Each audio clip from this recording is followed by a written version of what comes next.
Hello, everybody, and welcome to the episode 29 of the Full Funnel B2B Marketing podcast. Today, we are going to chat about how to create the fastest growing business community with Jared Robin.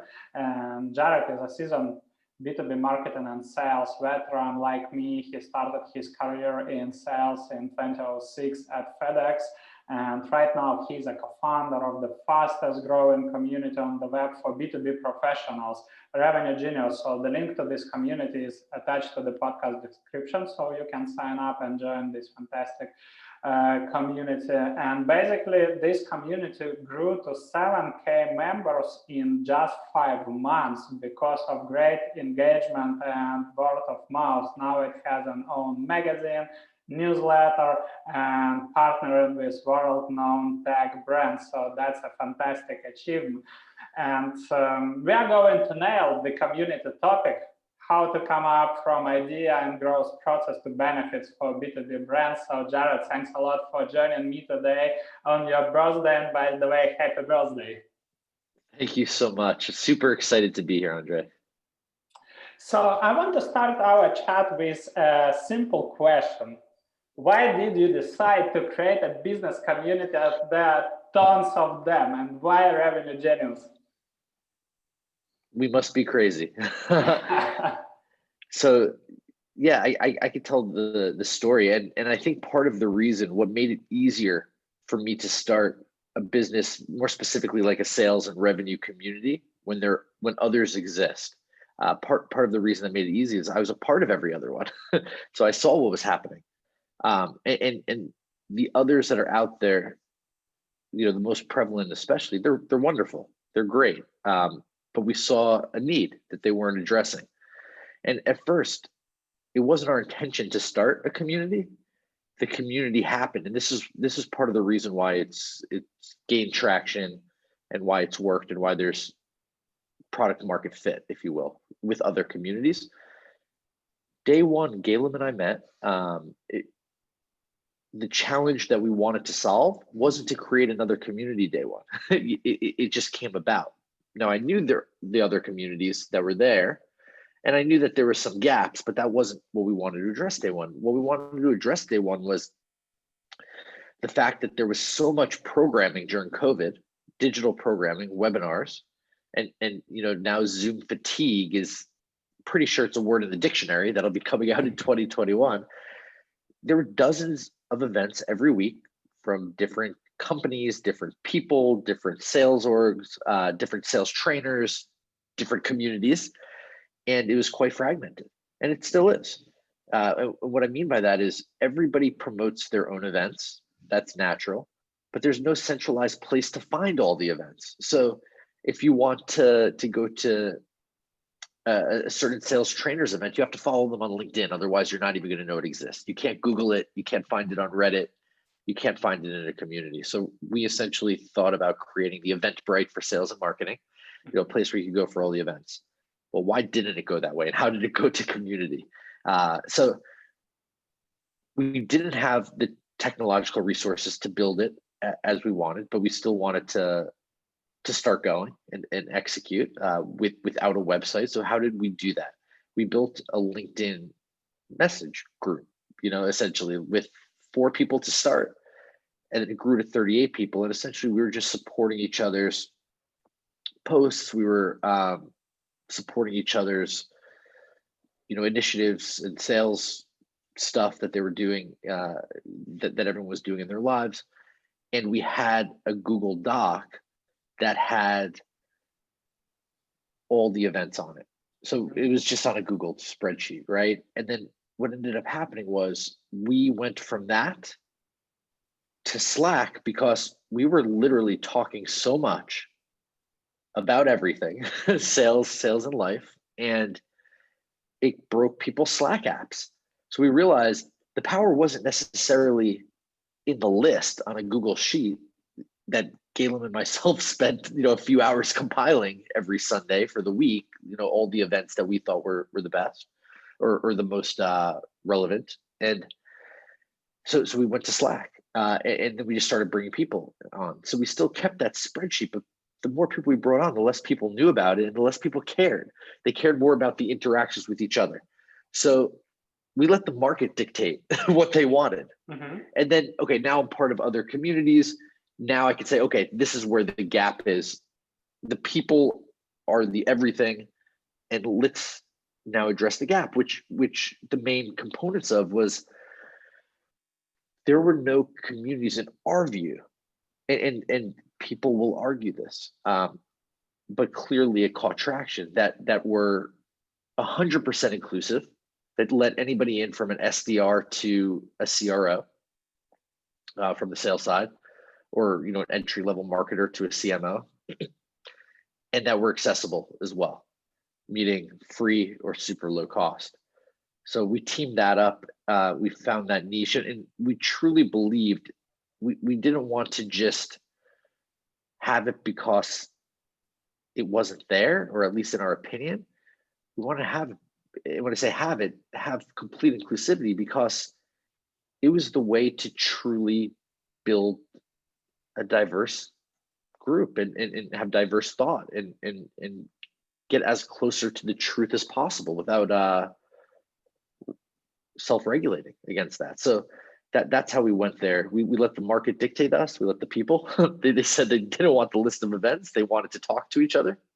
So even with these other communities, people still wanted to talk with each other. So that was super cool. And that really helped us early. And then we just doubled down on that. Makes sense. And actually, you mentioned that you brought some people initially, so you invited them manually. What was your process? So did you reach out on LinkedIn randomly to people who hold SDR or marketing positions? Or what was your process? How did you think about who might be an ideal member for this community? And how did you bring them actually to the community? That's the secret sauce. We knew our ICP. It was broad, and through our network, we connected with as many folks as we could, and because we had a concept that was welcomed, and that more folks than you might think were involved in, and even folks in other communities wanted to get involved with, it was easy, right? And yeah, so we reached out to the right people with whatever method, modes, or not. I mean, you've seen lots of posts from members on LinkedIn, et cetera, to their respective connections, and people came up. Okay, cool. The question that I'm quite often asked is what is the benefit of running the community for B2B brand? Is it worth it? What are the pros and cons? So for myself, running like a neutral community in B2B sales. So check this out. Like another one of my motives in the beginning, I didn't have a job. So at the time, and still today, we talk about personal branding on LinkedIn and how that's a big thing. And that was a big thing at the beginning, right? And I kept thinking, how could I one up personal branding? And at the time, like, people are sending videos to get interviews and things to that effect, and they still are, and it's great and it works. But I don't just stop there. Like, I think bigger. So why not just start the biggest community in sales?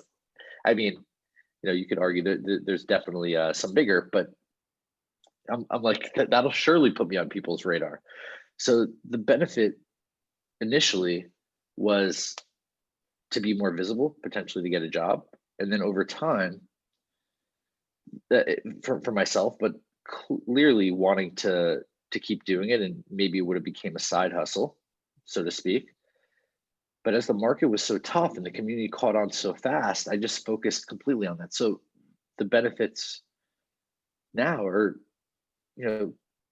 altruistic, from helping others achieve whatever they want, whether it's to get a new account, to learn a new skill, to get a new job, to get a promotion, or to have a space that they feel like they belong in, that accepts them.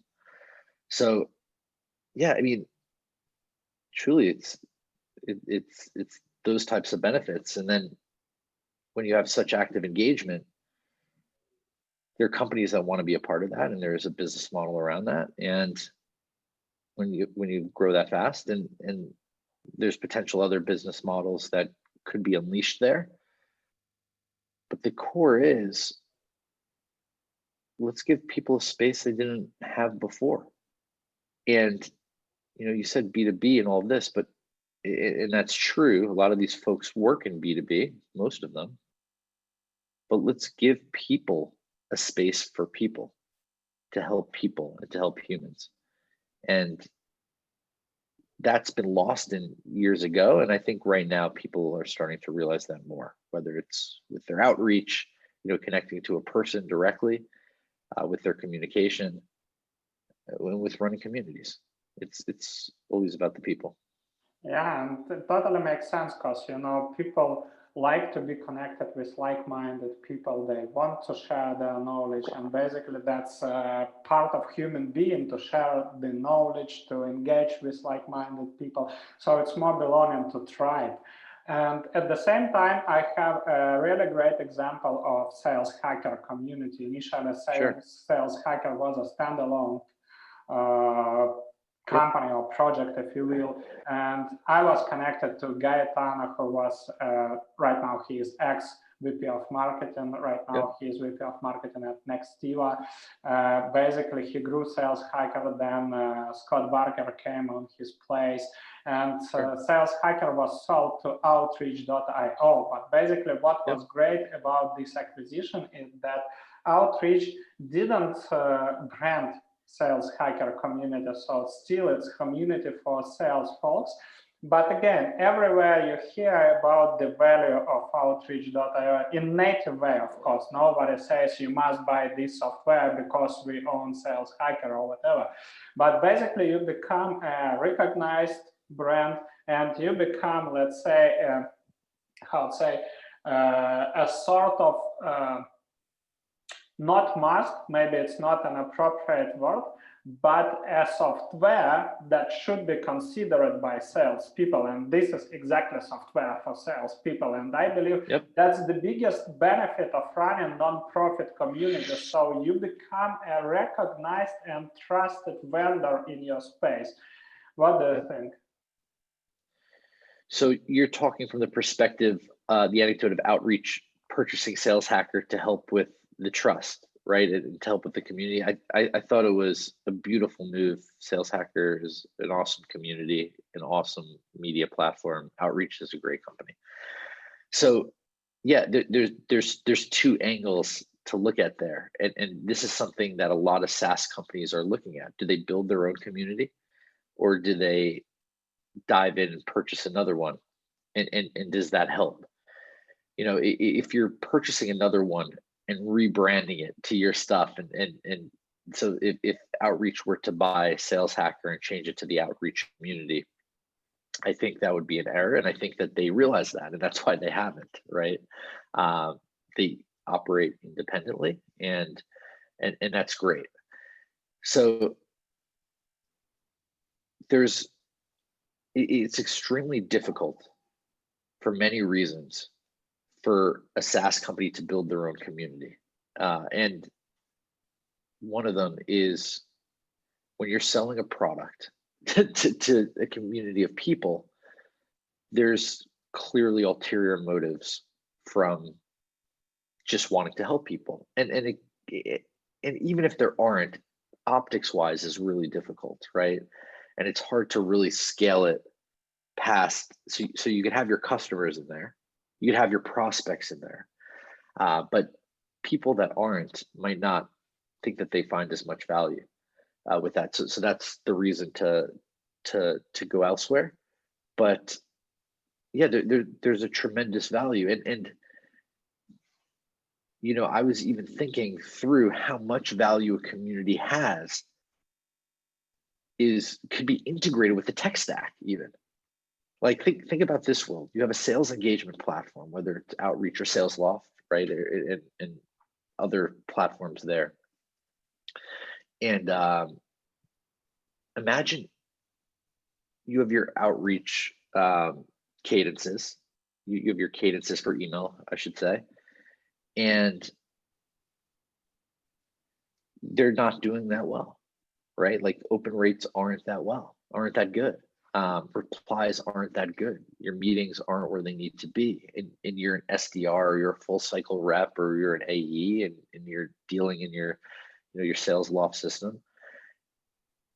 Imagine if you could integrate right to the community to ask the question right in the same platform. Like, forget about going to Slack, going to Discord, going to LinkedIn. I mean, LinkedIn integrates there, right? Like for certain data points. What if you could ask a really engaged community that question? That could be interesting. Now, with that said, does it have to be a Rev Genius that integrates? Today, it probably does, but who knows what the future holds? So I think, the value of community is massive in a couple different ways. The way I believe you were thinking was to build trust amongst an audience, ideally from a neutral point of view, from a leadership standpoint. Absolutely. But I'm thinking of it as well, like the next generation of community, not just being a place to go when you have a question. I need to learn how to interview better. I need to learn how to cold call. I want to learn how to figure out my true ICP, right? Like that's a bit of your world. But like in real time, have that integrated with what you're doing. So a community using to help you close this deal today, et cetera, in as close to real time. So I think of community a bit broader. Does that make sense? Yes, of course. It's a little different way, and we're doing some things like the cold call club, not the that was the previous name, pardon me, the outbound club, where people are connecting with other community members on Zoom, let's say, and calling their customers and getting meetings and advancing their interests in real time with the community support. And traditionally, this Friday afternoon, it's a day that's low touch. And I know we spoke before this about doing things that might interfere with your current employment or perceived to interfere. So Friday afternoon is a low touch time, and they're booking 3 to 4 meetings on a Friday afternoon. That's helping them big time. Out of your whole audience that's listening, how many of you all, yourselves, your teams, your employees are booking 3 to 4 meetings Friday PMs? And wouldn't that be nice if you could, right? So let's right. That's one example, and we're going to get better. We're going to get better than that. That's true. That's definitely true. That's a 15 meeting a week rip. It's not bad. Totally agree with you. I was a member of multiple communities and run my own community, which is as well quite engaged B2B marketers and founders, but on Facebook. But from my experience, from my analysis, Revenue Genius is the most engaged community, and most community admins, and especially B2B trends SaaS companies, they quite often start the communities. They have a lack of this engagement. So from your experience, how to spark this engagement and how to motivate community members to become active? Yeah, that's an awesome question. I think it all starts at the beginning. It's not launch a community and ask this special question on Mondays and do this event on Tuesdays, and that helps. It is essentially the big takeaway is, do you have true product market fit? A lot of communities have been created because the creators had an idea and maybe they needed it in their lives, but did it really, really matter for the masses? Again, our anecdote, people came to us, right? We didn't want to do a community, but then we realized it, and then we did a few things that we thought were good in positioning ourselves, and it turned out to be positives. So right away, there's product market fit. Then, it's big from the beginning for the community founders to be involved, and any community will say that, and some communities say they are involved, and they're dipping. You have to promote, going back to the beginning, like, are you starting something that's an actual big need? And if it is, it's just going to blow up on its own. You're just giving them a place, like it, and just being super perceptive that, like, if you're using Slack, for instance, to have channels that meet their needs, members, continuously listen to members. Okay, you have to. If you just throw out a question, I see this in communities that don't have the same interaction quite frequently. You'll have a moderator or maybe the founder go to each channel and ask a question to try to spice things up or ask people to introduce. You've probably seen it too. Like, it happens all the time. That is noble. It's not going to do it. What'll do it is going to the people in the channel and saying, what do you need? On a daily basis, weekly for sure, I'll go to individuals that are in our network, in our community, that are incredible professionals that might not be active, okay, or not as active. And we have incredible professionals that are super active, but I'll go to the ones that aren't, and I'll say, what can we do to help you? What do you need? And what ends up happening is you build a one-to-one relationship, and sometimes that person will become active just because they're being listened to, or maybe they forgot, or maybe life got in the way. And when you bring it down to the individual level like that, that's big. Every Wednesday, we have, let's talk about Rev Genius. And it's with me directly.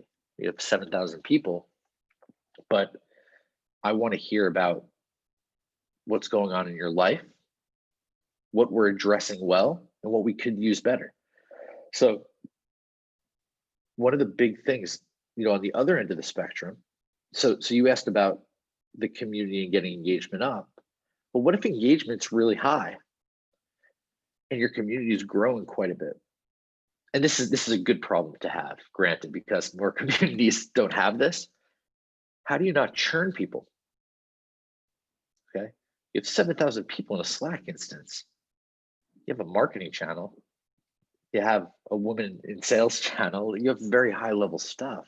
There's some people that see all the noise and they're like, oh, this is too much for me. How do you keep that person engaged? And everybody, and we think, and we're in the process of doing this, it's creating niche groups within that people could belong to, whether it's our Rev Data Club, Black Professionals, Outbound Club, as I said, and other clubs that were. Content Marketing Club is spectacular. Members are asking for things, and we're just listening and giving it to them, and then building a little structure around it, and then building in, chapters. So, the Boston chapter is rocking and rolling shortly, etc., to really make people feel like they belong, because people want to belong to whatever they're a part of, and that's a big thing, right? That makes sense. Answer that both sides of the spectrum. You asked me how to increase engagement, and I kind of went the other way as well. You have to look at both things, and the takeaway from all of that is you have to listen to the people.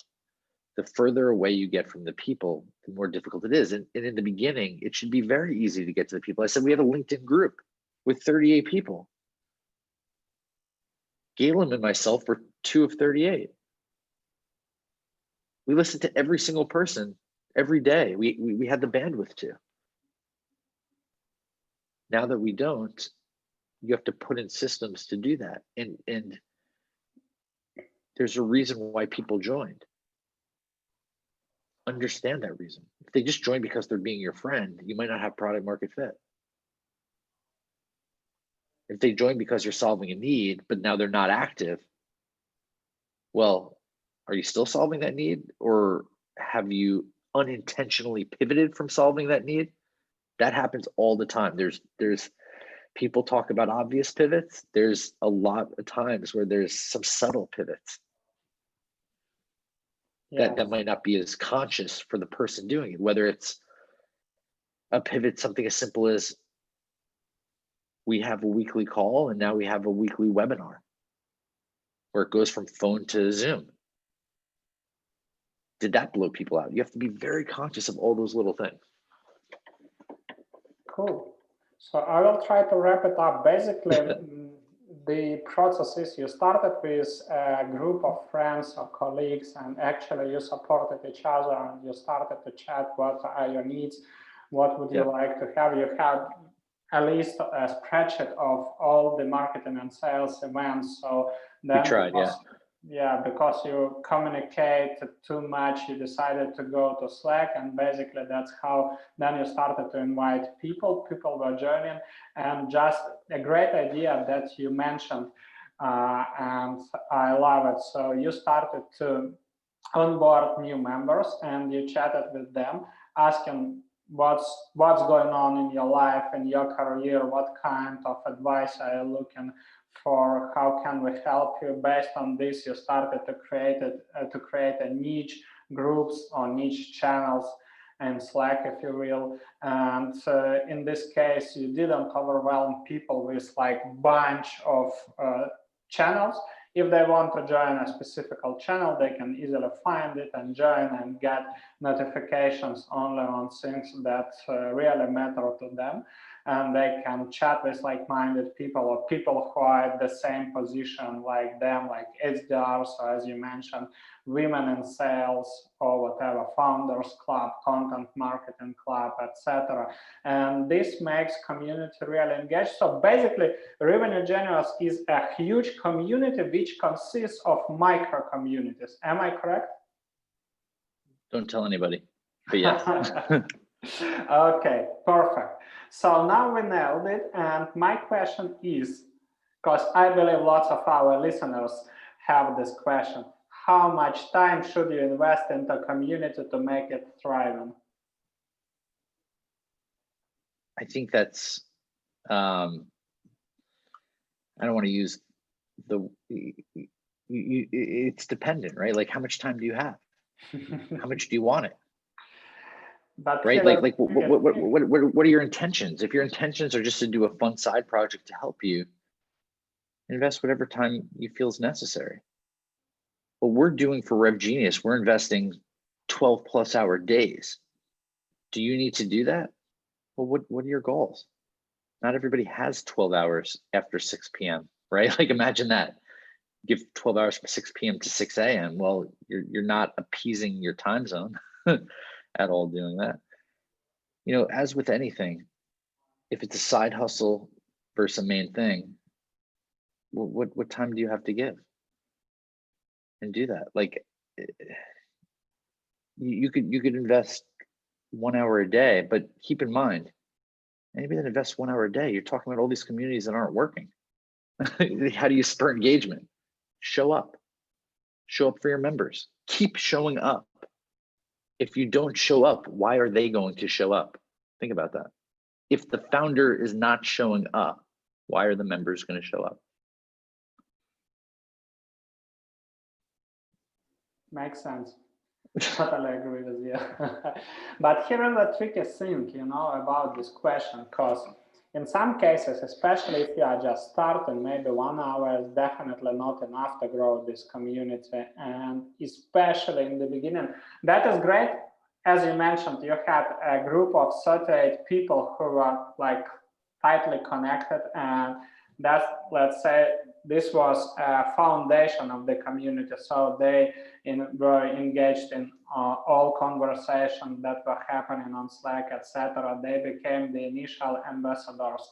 But anyway, as you mentioned, you need to show up, and in some cases, 1 hour it's not enough. And here is the question: how to find this golden middle? You know, so you are just not hanging out all the day long on the platform, and at the same time you have some time to do your main job, and yeah, you'll devote enough time to grow that community to make it thriving. So that's probably the trickiest thing. You have to be on the platform 24 hours a day. I want to make that clear. No matter what else you're doing, you have to be on the platform 24 hours a day. And if you're not, your community isn't going to trust you, believe you, think that you're there for them. Okay, that's a brilliant answer. Like when I'm sleeping, I'm in the community, right? Because my Slack is always open. Cool. Well, that's a brilliant answer, and I believe it nails the topic. And so just to wrap it up, you either should put all the eggs into one basket or not doing it. What do you mean? Should you put all your eggs into one basket? Yeah, I mean that you need to be always active and always being in touch, or if you will, keeping hands on pulse of your community. So you always help. Yeah, let's look at it like a business, right? You want a business that's going to succeed? Just throw 1 hour a day in it, Andre? Yes. Is that it? You put 2 hours a day, 3 hours? I mean, it depends on the model. But when you have a business involving people and their needs, and that is what a community is, if you only give them a few hours a day, or you can, but you need to make sure the systems are in place for other people to give them the full time, if that makes sense. Totally makes sense. But yeah. Totally makes sense. So we nailed the community, let's say, setup and engagement traction parts. Now let's answer probably the most interesting, not for me, but for B2B brands, of course, the most interesting question that really matters. And I believe even if B2B companies don't ask this question straightforward, it still is pumping in their heads or in heads of their executives, how to generate business opportunities from the community. It's not try to generate business opportunities from the community. And I posed this question to a member that came in and sold. Is your goal to generate business opportunities from the community or to generate business opportunities, period, right? And think about that. Your goal is to generate business opportunities, period. Doesn't matter where it's coming from. You're going to double down where it's the easiest to do it, your ICP, the channels that have the most effectiveness for you. But your goal as a business is to put money in the bank, close deals, and bring new clients on, keep them on, figure out how to get them not to churn, et cetera. So how do you generate business opportunities from the community? How does that affect generating in the community and your time spent there? There's certainly deals to be generated in the community. There's tons of them. I mean, chances are you join something that's your exact ICP, hence why you joined and to learn. The way to do it, and the way to do this in any open platform, this includes LinkedIn as well as the other communities. It includes Facebook, because there are some sales Facebook groups as well, like yours. And the tact to have is not to reach out and say, hey, John, notice we're both in X community, or saw you on LinkedIn, read an article. Let's set up time to chat, especially not in communities, right? Because LinkedIn has millions of people. Communities have sometimes not even thousands. So there's like a lot closer trust there. There's a lot closer trust.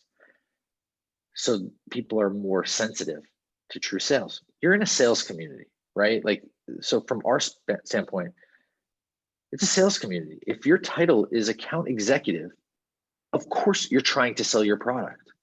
Duh. Like, what else are you gonna do? Like, you're not taking out the trash, you're not cleaning the office. Your job is to sell the product. That is obvious. Everybody knows that. Why don't you surprise that person and not try to pitch your product and try to just build relationships? And here's the thing as well.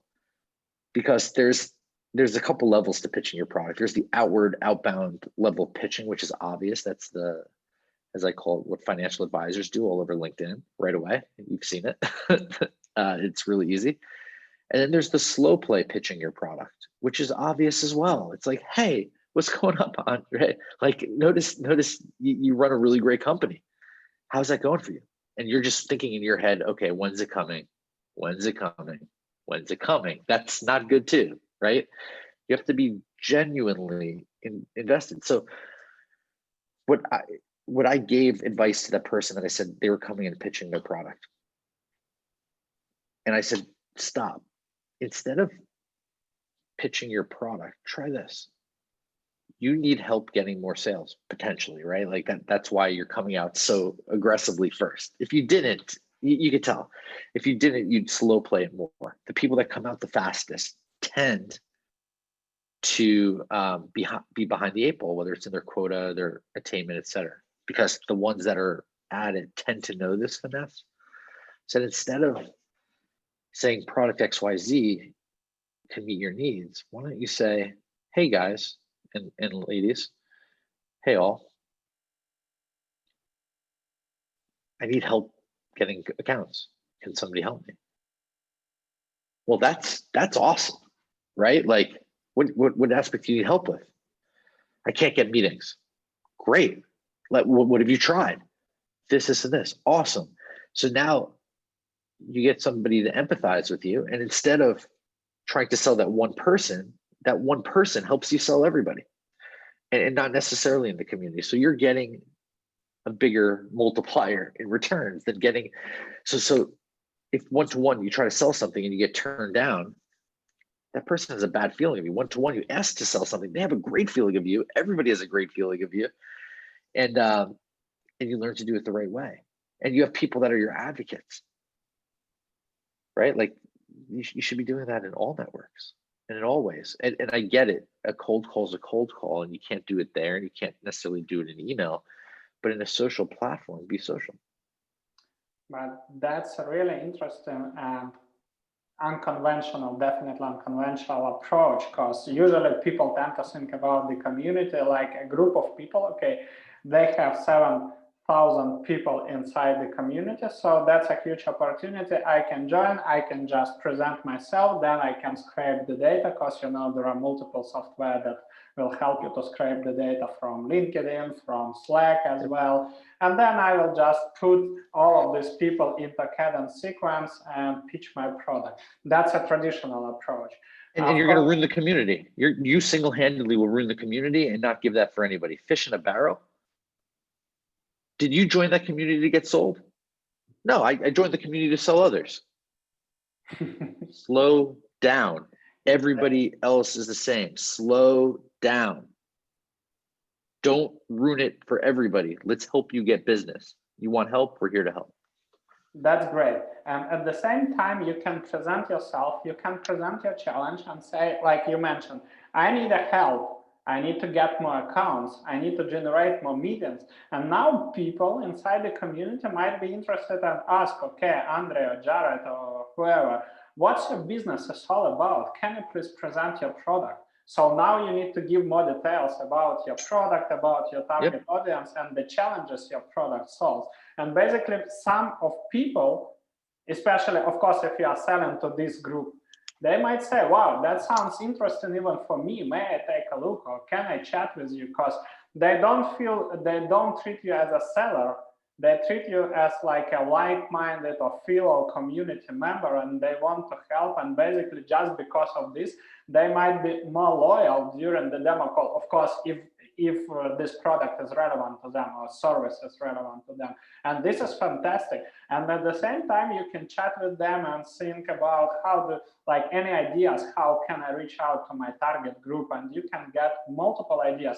Basically, what I want to say, during one of the past episodes, we had a CEO of one tech company from Netherlands. And basically what we wanted to do, because usually during this podcast, I'm chatting with well-known B2B marketing and sales leaders, but at the same time, we switched approach and we invited CEO of let's say, our ideal customer profile account, and we asked him, like, can you please share how do you buy?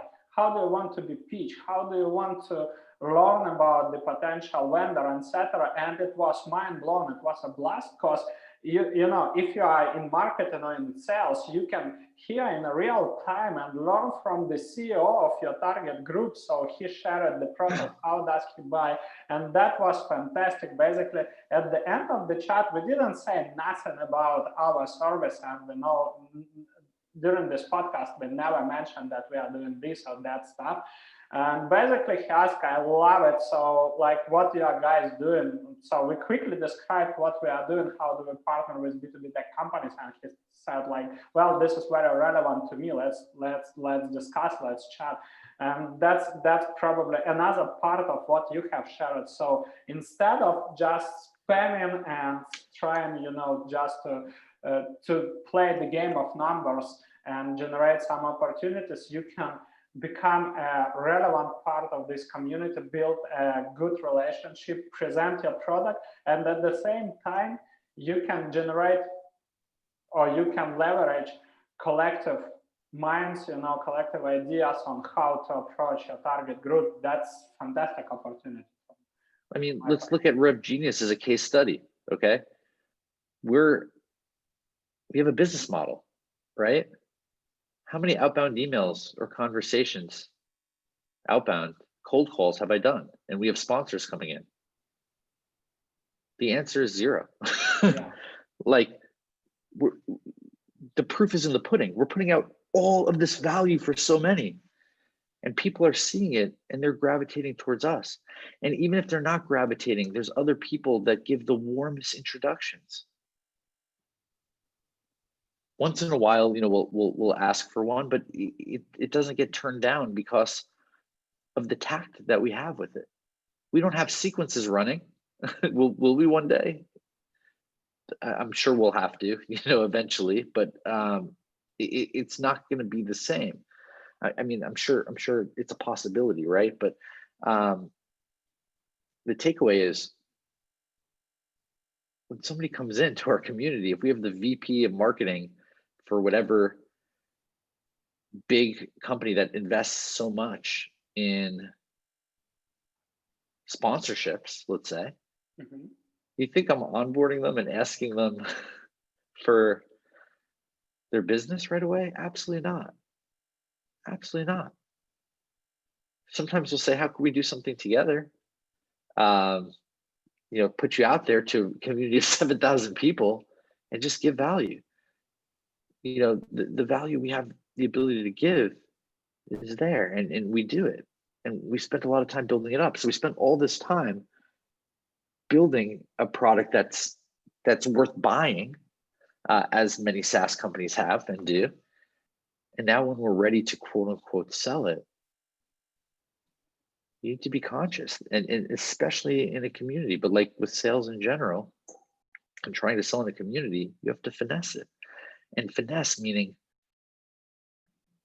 you have to be tactful, not outright sell, and only tap somebody on the shoulder or through a contact when it'll absolutely benefit them, or you've seen them do it in other ways. Yeah. So and be kind, you know, like I think that's a decent case study, and we're growing our business that way. 100%. And the last question I wanted to discuss with you, what are the critical and most common mistakes that make communities fading? Not listening to the members is critical and common, and it's something that we check ourselves on regularly. I think that's big. I would assume some of the same things or reasons why all businesses fail. You know, the people at the top lose interest, lose motivation. I mean, think about it. Like, if you have a community as a side project and it's not taking off fast and you're not figuring it out, and you're dumping a little bit of money in it, you might give it up. were you really that interested in the beginning? Like community as a term and as I guess a business model now or thing to do is a cool thing to do. It's a common thing to do. Are people like really in it? And we went to the community model not because it's the cool thing to do in the least, but because that's what the community told us to do at the time. Is it telling 5 months, 6 months later? Are there still gaps? I'm sure there are, absolutely. But there's also 100x the amount of communities that popped up. So are they addressing what's needed to be addressed as well? Time will tell. Cool. Thank you so much. So I will try to wrap up the key takeaways from our conversation, and Sure. correct me if I will be wrong. So basically, you need to come up with the idea of serving people, and you need to find, let's say, a pivot and core group of people with who will be engaged. So you can chat. Once you'll see that you hang out with them quite often, Yeah. you devote too much time to conversation. It's time to formalize it, to create a Slack community, or it could be any other platform. It doesn't matter if it's Slack or Facebook or Discord or whatever you prefer to use. So the next part, once you can define a sort of ideal people who might be, or at least with who you want to chat, maybe not ideal group profile members, but maybe people with who you want to chat, who you want to have, with who you want to build a relationship. I mean, genuine relationship. So you want to help them, you want to exchange knowledge, share your thoughts, etc. And you can start an initial outreach. And basically, to make community thriving from the beginning, you as a founder, or maybe if you represent a B2B brand, you can be marketer, you need to show up, you need to be like an active, regular member of the community. You need to onboard people just because lots of people, and it's true, some of people will join and will be proactive immediately, but some of them need time, some of them afraid because, you know, there is a feeling. You join the, let's say, you join an engaged community and see that there are lots of conversations, there are some active members, and you might have this like, let's say, imposter syndrome. So you can say, okay, so this is an engaged community, and probably I'm like some personal stereotypes. It's hard for me to start this engagement. So that's why it makes sense to onboard people and just not asking them a question, what do you do at your main job, but you can ask questions, what's going on in your life, what are your priorities in your career, what are you working on, what questions do you have right now, what might be relevant channels for you, and you put them into micro communities. Next is listening to the feedback of community members, so you can serve them better, you can create these micro communities, events, not you think that might be relevant to the community, but community members tell you that these events are relevant to them. And this is how you can proceed. This is how you can start ambassador programs, so the word of mouth programs, and people will invite more colleagues, more relevant people. They will be sharing on LinkedIn, the same like it's happened to Revenue Genius. So lots of people were posting on LinkedIn, me too. So some people were joining the community by your recommendation, just to see that you is an active part of it.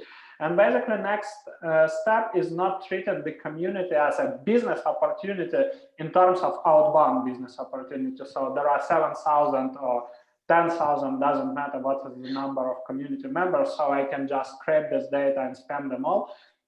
But you can treat it as a group of like-minded people where you can ask like their point of view, their feedback on your, let's say, outbound approach. If you are in sales, if you are in marketing, you can ask their feedback on ads.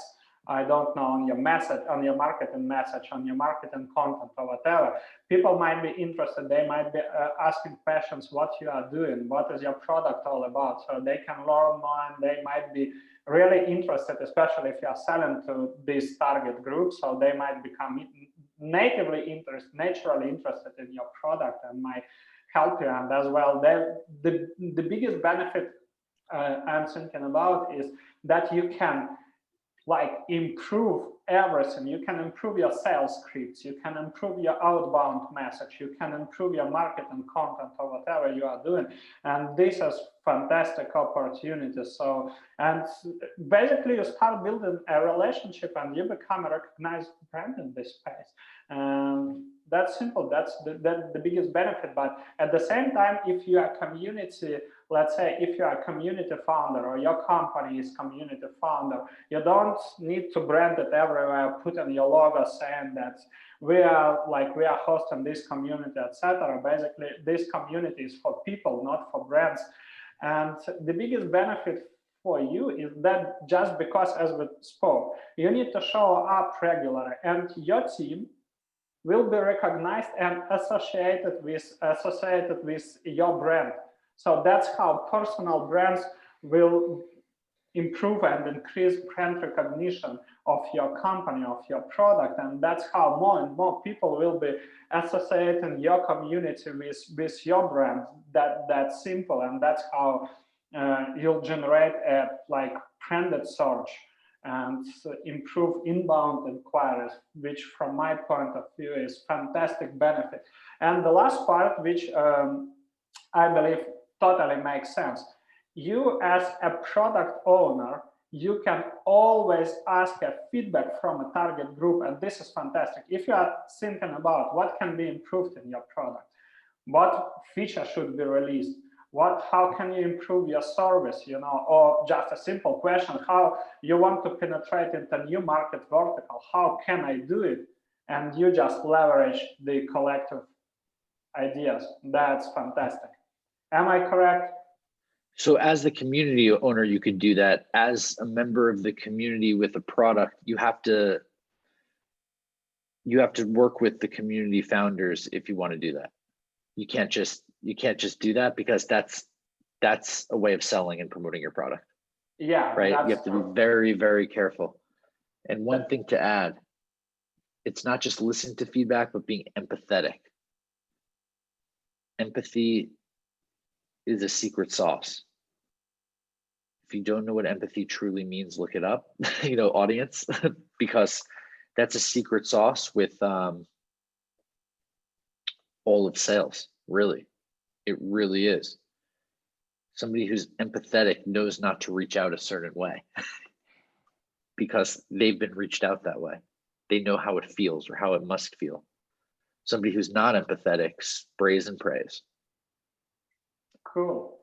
Thank you so much. And for our listeners, as I mentioned, I'm right now sharing my screen, and you can see a link to Jared's LinkedIn profile, so you can find him and connect as well. The link to his profile is attached to this podcast, so you'll find it in podcast description. And as well here, you'll see a link to sign up link to Revenue Genius community, so you can click on apply now. Again, the link is attached to the podcast description. So that would be a question: who referred you to the community? Who you should mention. So mention Andre. Yeah, I'm kidding. You can mention anybody, but the goal is you can join this fantastic community and you'll benefit from it. So, and I believe you love this episode. Feel free to post your questions, share your feedback. We all appreciate it. Thanks a lot, Jared, for joining me for this brilliant chat. Love it. Thank you. We want all of you to join us. Sales, marketing, and revenue ops. We appreciate you. Cool. See you in the next episode.